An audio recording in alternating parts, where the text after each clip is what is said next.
Students, we have already discussed the joint distribution. Joint distribution is a joint probability distribution of two simultaneously occurring random variables. Now we are going to discuss marginal distributions. Marginal distributions क्या होती हैं? अगर हम bivariate distribution जो हम bivariate discuss कर रहे हैं उसमें से अगर हम किसी सिंगल वेरिएबल की प्रोबेबिलिटी डिस्ट्रीब्यूशन को एक्सट्रैक्ट करना चाहें तो हम उन्हें मार्जिनल डिस्ट्रीब्यूशंस कहते हैं. जैसे कि आप अपनी बुक में ऑब्जर्व कर सकते हैं, the marginal distribution of x alone and y alone are g of x and h of y. और हम कैसे निकालते हैं? We add over other variable. हम दूसरे वेरिएबल के इफेक्ट को कांस्टेंट करते हुए किसी एक वेरिएबल की जब प्रोबेबिलिटी डिस्ट्रीब्यूशन फाइंड आउट करते हैं तो हम उसे मार्जिनल डिस्ट्रीब्यूशन कहते हैं. So g of x is equals to summation over y f of x y, where f of x y is the joint distribution of x and y. We can discuss this further with the help of an example. So let's discuss with the help of an example. Let's discuss question number whatever it is. Suppose that x and y have the following joint distribution. There are two variables x and y and their joint distribution is given in this table. Find the marginal distribution of x, find the marginal distribution of y. Now we will find the marginal distributions of x and y. So let's practice this. Here I have written the joint distribution for you. That was given in our required question. Now we will have to find the marginal distribution of x and marginal distribution of y. As we have discussed earlier, if we want to extract distribution of one variable, we will have to pool or eliminate the effect of the other variable. So हम क्या करेंगे? अगर मुझे x की distribution चाहिए तो I will pool over y. So मैं y की वैल्यूज़ को कंप्रेस कर दूँगी और सिर्फ अपनी डिस्ट्रीब्यूशन में x को डिनोट करूँगी. वो कैसे करेंगे? अब अगर आप इसको कंसेप्चुअली देखें तो when x is 2, y can be 1, 3 and 5. These are the three options that are related to x equals to 2. So if you want to eliminate y, what we should do? We should sum up all these possibility against 2. So 2 के लिए हमारे पास तीन possibilities हैं, 1, 3 and 5. If we sum up these we will get a single overall probability for x equals to 2.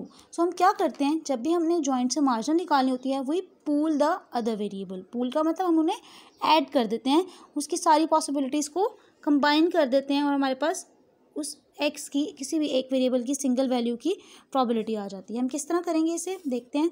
Simply हमें क्या करना है? हमें x के अगेंस्ट y की वैल्यूज़ को ऐड कर देना है. So we have 0.1 plus 0.2 plus 0.3. So we'll get 0.40. ठीक है, हमने ऐड किया. अब ये क्या आ गया आपके पास? ये आपके पास प्रोबेबिलिटी आ गई है.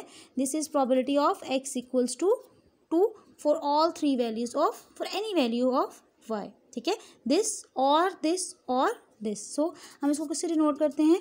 g ऑफ x से. नेक्स्ट आपके पास है for x equals to 4. x equals to 4 के साथ तीन पॉसिबिलिटीज़ हैं. y 1 हो सकता है, 3 हो सकता है, 5 हो सकता है. ठीक है, ये और के साथ या तो 1 होगा या 3 होगा या 5. ये तीनों 4 से रिलेटेड हैं. तो हम क्या करेंगे? इन तीनों को फिर से पूल कर देंगे तो ओवरऑल x इक्वल्स टू 4 की सारी पॉसिबिलिटीज़ की प्रोबेबिलिटी आ जाएगी. ठीक है, तो हम इसको एडअप करते हैं. 0.15 प्लस 0.3 प्लस 0.15.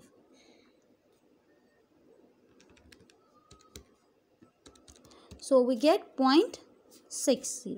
ठीक है, 0.60. ठीक है, तो ये आपके पास मार्जिनल डिस्ट्रीब्यूशन आ गई है x की. अगर हमें निकालनी है मार्जिनल डिस्ट्रीब्यूशन ऑफ y, वो हम कैसे लिखेंगे? उसको हम डिनोट करते हैं h ऑफ y से. उसके लिए हम क्या करेंगे? अब y की वैल्यूज़ के अगेंस्ट x को पूल कर देंगे. तो y इक्वल्स टू 1 की प्रोबेबिलिटी निकालनी है तो हम इन दोनों पॉसिबिलिटीज़ को एडअप कर देंगे. तो ये आपके पास क्या आ जाएगा? 0.25. ठीक है, अब y इक्वल्स टू 3 के लिए इन दोनों को ऐड कर देंगे 0.50. 5 के अगेंस्ट इन दोनों को ऐड करेंगे तो अगेन आपके पास 0.25. अब गर्ल्स, आपने जो मार्जिनल डेंसिटीज निकाली हैं वो वाकई प्रॉपर प्रोबेबिलिटी डिस्ट्रीब्यूशंस हैं या नहीं, उसका चेक क्या होते हैं? 2 चेक्स हैं. एक तो probabilities should never be negative and sum of all probabilities is equals to 1. सो हम दोनों चेक करते हैं. देखें यहाँ पे कोई नेगेटिव नहीं है और sum of probabilities should be equals to 1. तो यहाँ पे हम करके देखते हैं. If we add 0.40 and 0.60 we will simply get 1. ठीक है. Similarly, if we add these three probabilities, we get 1. So we have derived the correct marginal probability distributions of x and y. We can write them separately. So the marginal distribution of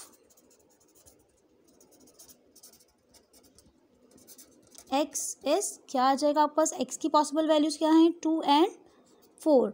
और उसके against g of x क्या है आपके पास, it's 0.40 and 0.60.